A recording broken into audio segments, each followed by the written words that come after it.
I cannot believe it is February and we're still talking backup goalies with the Maple Leafs, but that is the situation right now, seemingly more important than ever. Justin Bourne, Faizal Khamisa here with you. I'll ask you right off the top, will Jack Campbell save the Maple Leafs? Save the Maple Leafs, yeah, indeed take that he will. one, Justin. I do think that Jack Campbell will be an obvious upgrade to Michael Hutchinson. At the end of the day, that's what this is all about, is just fixing where you had an obvious weakness. And I mean, you know, it didn't come at a cheap cost, and we talked a little bit about that before we came on air here, but the 2/3 is significant, and Trevor Moore is a cost-controlled young asset. So it's not cheap, the cost of Trevor Moore here, but at the end of the day, you had to make this move.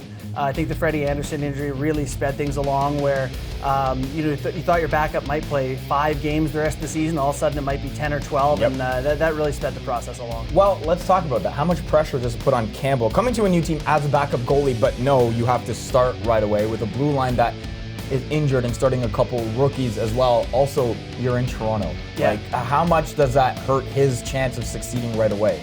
I think a good amount. Honestly, one thing, you looked at just the first interviews he did with the media here in Toronto, and he had to stop himself a couple times, just be like, I'm a little nervous here, sorry, this is unfamiliar territory, and it's a different animal here. And a lot of his earlier problems in his NHL career, they chalked up to nervousness or to some sort of the mental game. And it seems like he's figured that part out. But yeah, in game 1, it's going to be like, all right, man, like we need you to do it immediately or the Leafs are going to miss playoffs. So this is dire times, a lot of pressure. Might not even be just game 1 and 2, by the way. Friday and Saturday the Leafs play. Kyle Dubas has traded for Jack Campbell before in the Ontario Hockey League. Gave up a lot of picks and assets to get him then. It didn't really work out for him. How much, though, did the familiarity help in this move?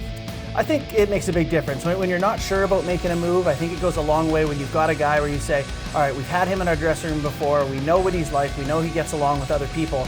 And then at the end of the day, when you're not sure about a move, that can be a clincher. Yeah. You know that it's going to be easier with the guys, you know that everyone's going to like them, and I think that, had a lot to do with it. You've been around the game a decent amount. What's with hockey players and nicknames, man? Like, his last name is Campbell, so they call him Sue. Ilya Mikheyev also gets Sue. Will this cause a divide in the locker room? I was thinking that in the car today. I was like, this is so frustrating that we cannot get away from this. But I think they'll sort it out. They're grown men, but you'll have Soup 1, Soup 2, maybe Soup A and B. We'll find out.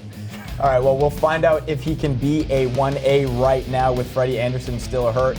First game for Jack Campbell against Anaheim, then Saturday against the Montreal Canadiens. We'll see if he starts the back-to-back. That is Justin Bourne.